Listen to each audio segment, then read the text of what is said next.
మహేష్ బాబుతో పోకిరి 2 లేదా business man 2 చేద్దామని పూరి జగన్నాథ్ ఎప్పటినుంచో అనుకుంటున్నాడు. మధ్యలో జనగణమన అంటూ కొత్త ప్రపోజల్ కూడా పెట్టాడు. అయితే పూరి రీసెంట్ ఫామ్ దృష్టిలో పెట్టుకుని అతనితో పని చేయటానికి మహేష్ పెద్దగా ఆసక్తిని చూపించటం లేదు.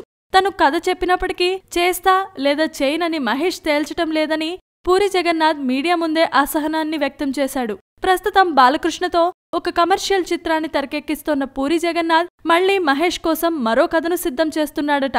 త్వరలోనే మహేష్ ని కలిసి కథ వినిపిస్తానని కూడా అంటున్నాడు.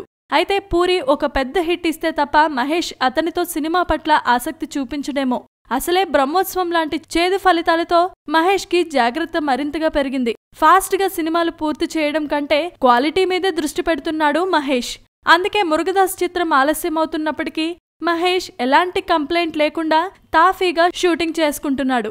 ఇలాంటి టైంలో మహేష్ నుంచి గ్రీన్ సిగ్నల్ తెచ్చుకోవటం పూరికి కాస్త కష్టమైన విషయమే. Please subscribe. Hi, it's me Purna. Please subscribe.